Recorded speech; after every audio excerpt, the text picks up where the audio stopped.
Okay, so now will be starting with ECG part C, क्योंकि first thing कि बहुत ही सारा सिलेबस है, तो मैंने इसको पूरा एक पास्ट ईयर पेपर लेके एंड एनालिसिस करके जितने भी इम्पोर्टेंट पॉइंट्स थे नोट्स उसको एक पूरा चार्ट फॉर्म में बना दिया, सो दैट एग्ज़ाम से एक दिन पहले बहुत ईजी हम रिवीजन कर पाए. ठीक है. ओके, सो एक और चीज़ मुझे बतानी थी कि ये जो ईसीजी का पार्ट सी है वो है 15 मार्क्स का. ठीक है. And risk management is 20 marks, तो ये 35. अगर आप इस 35 में इतना कम कंटेंट है आप उसको स्ट्रॉन्ग कर लो तो आपके बहुत चांसेस है कि 35 मार्क्स में से आप टारगेट आपको रखना चाहिए एटलीस्ट 30 और 28 भी आते हैं तो इट्स गुड. एंड बाकी का रेस्ट पेपर आप अपनी जो नॉलेज है उससे करो या फिर जो भी आप पढ़ के करो, बट मेक श्योर कि आप इतना जितना पोर्शन है जितना कंटेंट है वो सब स्ट्रॉन्ग कर लो, तो आपकी प्रोबेबिलिटी बहुत ज़्यादा अच्छी हो जाती है एग्जामिशन आने की, एक अच्छा मार्क्स स्कोर करने की ईसीजी में. तो मेरी तो यही स्ट्रैटेजी है कि पहले मैं पार्ट सी अच्छे से करने वाली हूँ पूरा, then part B, then part A, क्योंकि पार्ट ए में बहुत सारा कंटेंट है, हमें नहीं पता कहाँ से है, तो जिसमें थोड़ा कम कंटेंट है और हमें पता है इतने मार्क्स का, हमें उतने मार्क्स अपने हाथ में कर लेने चाहिए. ठीक है, तो स्टार्ट करता है. सबसे पहले अब इसमें एक टॉपिक आता है बिजनेस सस्टेनेबिलिटी, कि business sustainability, what is business sustainability.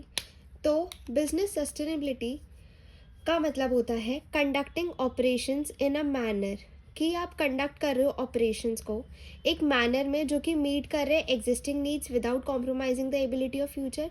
कि आप बिजनेस के ऑपरेशंस को एक मैनर में कंडक्ट कर रहे हो जहाँ पे एग्जिस्टिंग नीड्स जो है वो आप पूरी कर पा रहे हो, मीट कर पा रहे हो विदाउट कॉम्प्रोमाइज़ नहीं करे ability of future generation to meet their needs, कि वो लोग अपनी नीड्स को फुलफिल कर पाए. कंसिडर द इम्पैक्ट, और बिजनेस कंसिडर करती है अपना इम्पैक्ट जो उसके बिजनेस ऑपरेशंस ने करा है, हैव किस पर, सोसाइटी. ईएसजी क्या होता है, एनवायरमेंट सोशल गवर्नेंस. ठीक है, तो बिजनेस ऑपरेशंस का जो इम्पैक्ट है किस पे, community, it's for society in which it operates and it includes environmental social governance. तो ये इंक्लूड करता है. तो ये आपको कोई भी आंसर आप स्टार्ट करो तो आप ऐसे स्टार्ट कर सकते हो. ठीक है, तो बिजनेस सस्टेनेबिलिटी एज कि आप कंडक्ट कर रहे हो ऑपरेशंस को, कंडक्ट कर रहे हो business operations in a manner जहाँ पे without compromising the needs of future.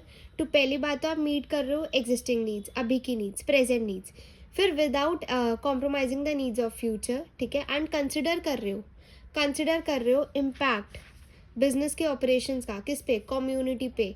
It includes environmental social and governance. ठीक है, अब पढ़ेंगे हम कॉर्पोरेट सस्टेनेबिलिटी क्या होता है. ये होता है conducting business as to create value for present share holders.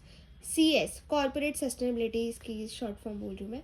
Corporate sustainability, conduct कर रहे हो बिजनेस को, एक बिजनेस को आप चला रहे हो, क्रिएट कर रहे हो वैल्यू प्रेजेंट शेयर होल्डर्स की, while protecting the value rights of future shareholder and stakeholders. तो ये इसका मतलब सिंपल सा है कि कॉर्पोरेट सस्टेनेबिलिटी कंडक्ट कर रहे हो बिजनेस को, आप बिजनेस अपना चला रहे हो कैसे, as to create, basically CS create कर रहा है वैल्यू. ठीक है, तो कॉर्पोरेट सस्टेनेबिलिटी दोनों बहुत सेम है बट मीनिंग अलग अलग है, मतलब दोनों बहुत सेम ही है बट इनकी डेफिनेशंस अलग है, वर्ड्स अलग है, तो आपको यही कीवर्ड्स लिखना है.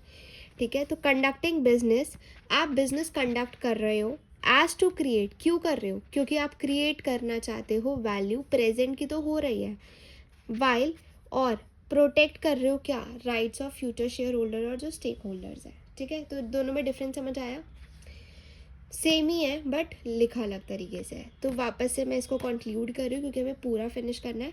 Corporate sustainability is conducting business operations as to create value for present shareholders while protecting the rights of जो भी future shareholder है उनके rights को protect करना. ठीक है, now company with environmental sensitive operations started to publish sustainability report.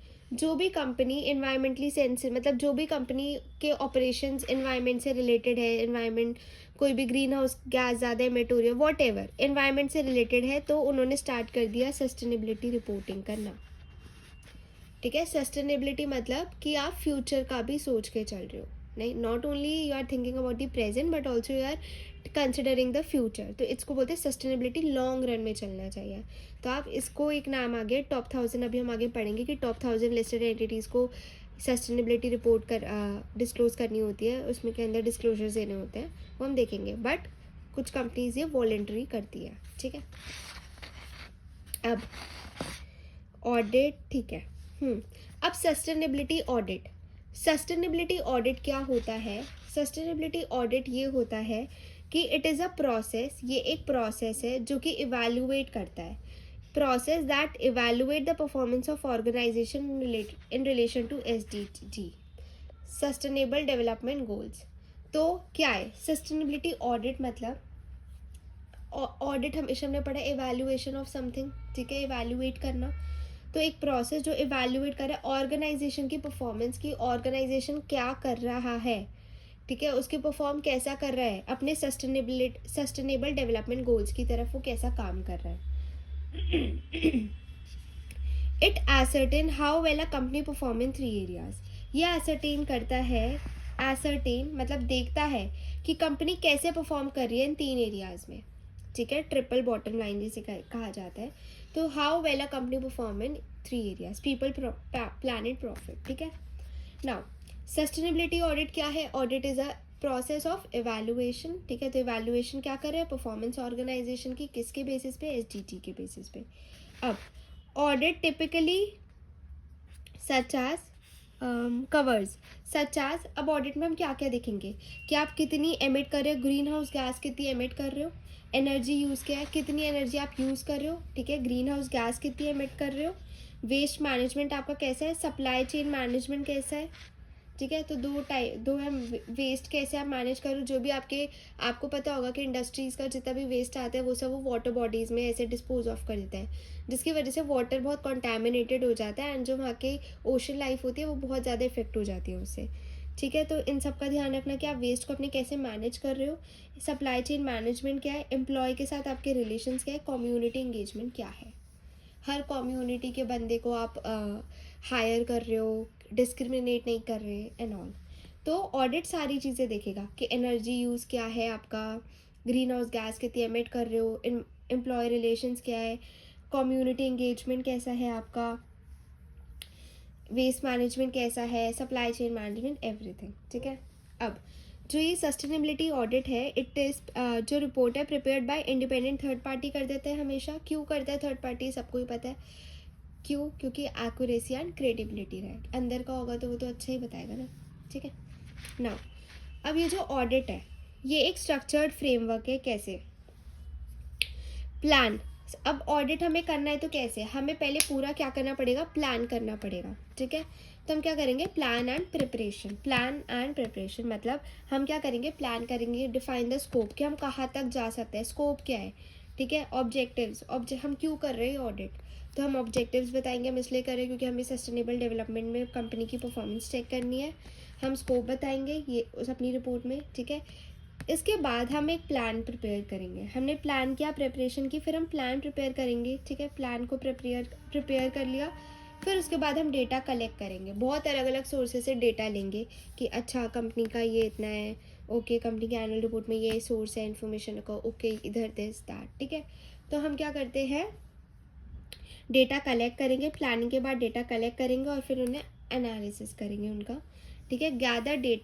Gather करेंगे data को on the organisation ESG, environmental, social, economic impact, इसमें गवर्नेंस नहीं है, इकोनॉमिक आ गया, ठीक है। तो हम डेटा को गैदर करेंगे, ऑर्गेनाइजेशन की जो भी environmental, social and economic impacts है, एज वेल एज रिवाइज करेंगे policies, plans, practices with respect to sustainability. तो ये कह रहा है कि हम डेटा गैदर करेंगे, जो भी ऑर्गेनाइजेशन के बारे में इंफॉर्मेशन होगी with respect to environmental, social और इकोनॉमिक इम्पैक्ट क्या है, और जो भी ऑर्गेनाइजेशन में पॉलिसीज़ होगी, पॉलिसीज़, प्रोसीजर्स होंगे, प्रैक्टिसेस जो भी वो फॉलो करते हैं हम वो सब रिव्यू करेंगे, ठीक है।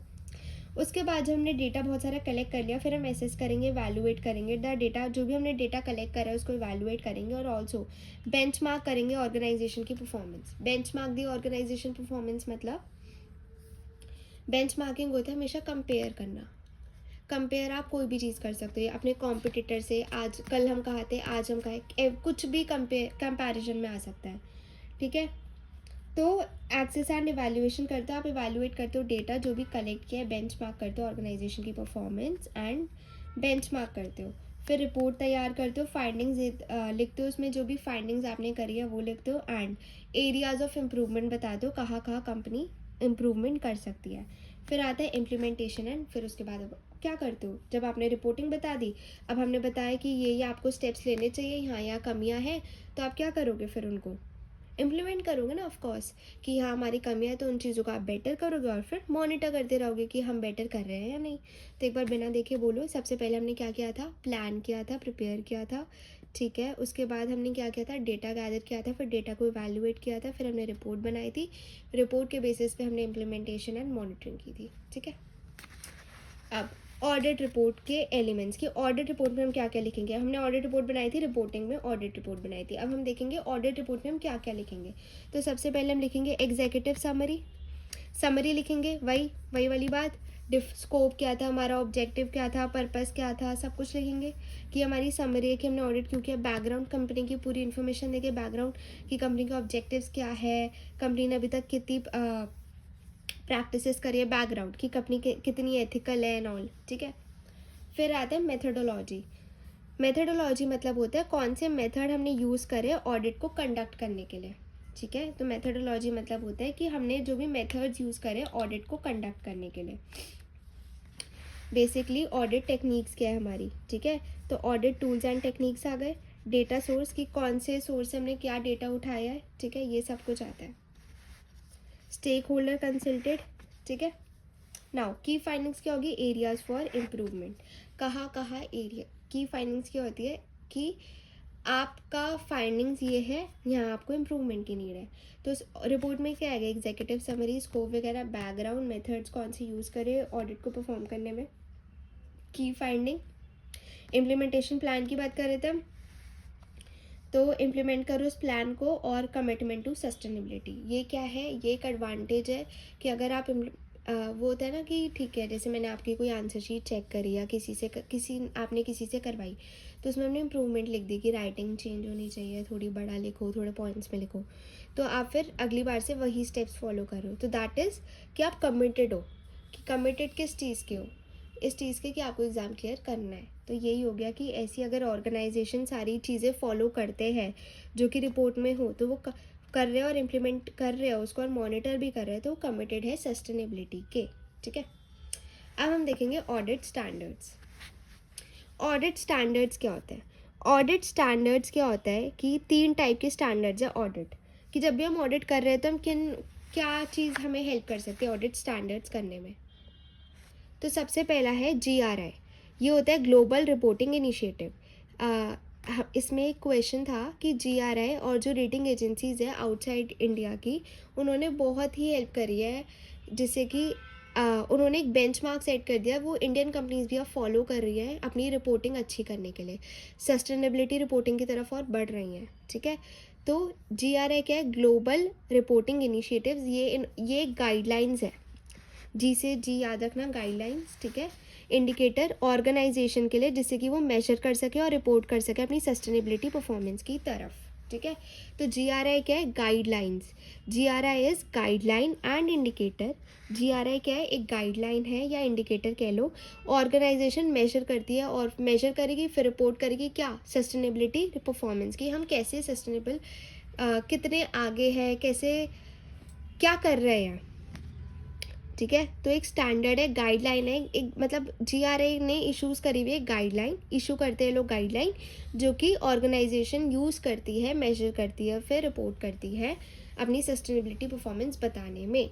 फिर आता है ISO 26, ये एक स्टैंडर्ड है, ठीक है, ये बेसिकली CSR के लिए था कि ये गाइडलाइन देते हैं CSR के बारे में कि कैसे वो तुम इम्प्लीमेंट कर सकते हो, मॉनिटर कर सकते हो, कौन कौन सी एक्टिविटीज़ में पैसे लगा सकते हो, तो ये सब CSR के बारे में इंफॉर्मेशन देती है। तो this is also standard for CSR that provide guidelines. This also provides guideline, GRI also provides guideline. Sustainability नाम से ही सजेस्ट है, सस्टेनेबिलिटी असेसमेंट स्टैंडर्ड, स्टैंडर्ड की बात करें तो स्टैंडर्ड और एसेस, तो ऑर्गेनाइजेशन यूज़ करता है, जब भी हमने देखा था ऑडिटर अपॉइंट होते हैं, तो ऑडिटर जब भी ऑडिट कंडक्ट करता है तो इसको यूज़ करता है, जो भी इसमें गाइडलाइंस होगी, जिससे कि एक वो हॉलिस्टिक और सिस्टमैटिक अप्रोच मिल जाए कि उसको कैसे परफॉर्मेंस चेक करनी है कंपनी की, ठीक है। तो हमने 3 ऑडिट स्टैंडर्ड्स पढ़े, कौन कौन से, GRI, ISO 26000, फिर सस्टेनेबिलिटी असेसमेंट स्टैंडर्ड, ठीक है। तीनों में क्या है, गाइडलाइंस इशू करी हुई है कि आप कैसे, पहले में तो था कि आप कैसे मेजर करोगे और रिपोर्ट करोगे, सेकंड में बेसिकली CSR के बारे में ज़्यादा था, थर्ड में क्या था कि ऑडिटर्स यूज़ करते हैं जब वो ऑडिट कंडक्ट करते हैं, ठीक है। अब ये लास्ट टॉपिक है ऑडिट का। फिर आता है इंपॉर्टेंस ऑफ सस्टेनेबिलिटी ऑडिट। क्यों इंपॉर्टेंट है? सबसे पहली बात तो ऑडिट हमें दो चीज़ के बारे में बताता है, ठीक है। सबसे पहला आइडेंटिफाई करता है इम्प्रूवमेंट, भाई हमें कहाँ इम्प्रूव करना है अपने ESG रिस्क को। जो भी आज एक कंपनी पे ESG रिस्क आ रहा है या अपकमिंग है, तो आइडेंटिफाई करता है ESG रिस्क को और फिर वो इम्प्रूव होते हैं, ठीक है। आप एक बार इम्प्रूव मतलब आइडेंटिफाई कर लो, फिर तो आप प्रॉब्लम को आइडेंटिफाई करना इज़ मोस्ट इम्पॉर्टेंट। उसके बाद तो आप उसको जब पता है तो आप इम्प्रूव कर ही सकते हो। फिर आता है benchmark the organisation sustainability initiatives against competitors. जो भी बेंचमार्क मतलब कंपेयर करना ऑर्गेनाइजेशन, जो हमारा ऑर्गेनाइजेशन सस्टेनेबिलिटी एक्टिविटीज़ कर रहा है और जो हमारे कॉम्पिटिटर्स कर रहे हैं, तो क्या कौन अच्छा कर रहा है और हमें किससे लर्न करना चाहिए। आप लोगों को देख के सीखते हो कि हाउ यू शुड, बहुत सारी चीज़ें आप सीखते हो। तो ऐसे ही यहाँ पे क्या है, बेंचमार्क, कि ऑडिटर देखता है कि इम्पॉर्टेंट सस्टेनेबिलिटी ऑडिट की है कि ऑडिट कराने के बाद पता लग जाता है कि हमारा ऑर्गेनाइजेशन कहाँ स्टैंड करता है in terms of sustainability, and against जो लीडिंग कॉम्पिटिटर्स है वो कहाँ स्टैंड कर रहे हैं, वो कितना अच्छा कर रहे हैं और उन्होंने वो कैसे किया। एसर्टेन करता है how a well a company, और ये भी करता है कि कंपनी की आज की परफॉर्मेंस क्या है। Company, how well a company perform in 3 areas. 3 areas क्या होते हैं? सोशल, गवर्नेंस, इन्वायरमेंटल, ठीक है। That's it. ये पूरा था बिजनेस सस्टेनेबिलिटी के बारे में। अब हमें स्टार्ट करना है ESG रेटिंग से, वो हम नेक्स्ट वीडियो में देखेंगे। ओके, सो अब हम इसमें स्टार्ट करने वाले हैं LODR का जो पोर्शन है, जो बहुत इंपॉर्टेंट है और वो मोस्टली किसी भी एग्ज़ाम में आ जाता है, वो एक कॉमन टॉपिक रहता है, वो करने वाला है, ठीक है। फटाफट स्टार्ट करते हैं, बहुत छोटा सा ये इतना ही है, ठीक है। ओके, सो रेगुलेशन 17 बोलता है कॉम्पोजिशन ऑफ बोर्ड। तो एक लिस्टेड कंपनी का बोर्ड कैसा होना चाहिए? एटलीस्ट ऑप्टिमम कॉम्बिनेशन होनी चाहिए, पहली लाइन। फिर एटलीस्ट 50% जो बोर्ड ऑफ डायरेक्टर्स के 50% मेंबर है, वो बोर्ड ऑफ डायरेक्टर्स है, वो नॉन एग्जीक्यूटिव डायरेक्टर होने चाहिए, ठीक है। एटलीस्ट 1 विमेन डायरेक्टर होनी चाहिए, तो एक विमेन डायरेक्टर होनी चाहिए, NED होने चाहिए 50%। इंडिपेंडेंट डायरेक्टर्स कैसे हम डिसाइड करेंगे? अगर हमारा चेयरमैन जो है वो एग्जीक्यूटिव डायरेक्टर है तो हाफ होने चाहिए इंडिपेंडेंट डायरेक्टर्स, ठीक है। और अगर हमारा चेयरमैन जो है वो हमारे नॉन एग्जीक्यूटिव डायरेक्टर है तो 1/3 ऑफ इंडिपेंडेंट डायरेक्टर्स होने चाहिए। ये पॉइंट होप आपको पता ही होगा, फिर भी मैं फटाफट बता देती हूँ कि देखो, नॉन एग्जीक्यूटिव डायरेक्टर है मतलब वो किसी से भी रिलेटेड नहीं है, तो हो सकता है इंडिपेंडेंसी मेंटेन रहेगी, ठीक है। तो इसलिए 1/3 ऑफ इंडिपेंडेंट डायरेक्टर्स, और 50% जब दे दिया जब वो एग्जीक्यूटिव डायरेक्टर है। एक और केस में 50% है जब अगर कंपनी ने SR इक्विटी शेयर्स इशू करे हैं तो, और एक और केस में अगर, ठीक है, चेयरमैन नॉन एग्जीक्यूटिव डायरेक्टर है बट वो कहीं ना कहीं से रिलेटेड है प्रमोटर ग्रुप के, तब भी हमें क्या करना है, 50% हमें इंडिपेंडेंट डायरेक्टर्स अपॉइंट करने होंगे बोर्ड पे। तो 4 पॉइंट्स इसमें हमने ये पढ़े कि लिस्टेड कंपनी को कब, हमारा लिस्टेड कंपनी का बोर्ड ऑफ डायरेक्टर्स का कॉम्पोजिशन कैसे होगा। सबसे पहले उसमें होगा कि ऑप्टिमम कॉम्बिनेशन होना चाहिए, 50% board of directors non executive director होनी चाहिए, एक विमेन डायरेक्टर होनी चाहिए, और इंडिपेंडेंट डायरेक्टर हाफ या 1/3, ठीक है। फिर एक और पॉइंट होता है कि जो टॉप 1000 लिस्टेड एंटिटीज़ है, ठीक है, टॉप 1000 लिस्टेड एंटिटीज़ का है, I repeat, top 1000 listed entities को 1 इंडिपेंडेंट विमेन डायरेक्टर भी अपॉइंट करनी पड़ेगी इनमें, ठीक है। अब अगर तुम्हारे NED नॉन एग्जीक्यूटिव डायरेक्टर्स की मैक्सिमम एज 75 ईयर्स हो गई है एंड तुम फिर भी चाहते हो वो कंटिन्यू करे, तो you have to pass and ऐसा पास कर लो एंड आप उनको बोर्ड पे कंटिन्यू कर सकते हो। नाउ टॉप 1000 लिस्टेड एंटिटीज़ को 4 रिक्वायरमेंट्स है, मैं बता देती हूँ। सबसे पहले हमने क्या पढ़ी? 1 इंडिपेंडेंट विमेन डायरेक्टर, ठीक है। फिर हमने पढ़ा कि इनको डायरेक्टर एंड ऑफिसर इंश्योरेंस लेना पड़ेगा इंडिपेंडेंट डायरेक्टर्स के लिए, मैंडेटरी है कि इनको इंश्योरेंस लेना पड़ेगा अपने इंडिपेंडेंट डायरेक्टर्स के लिए, ठीक है। थर्ड है इनको रिस्क मैनेजमेंट कमेटी बनानी पड़ेगी, राइट।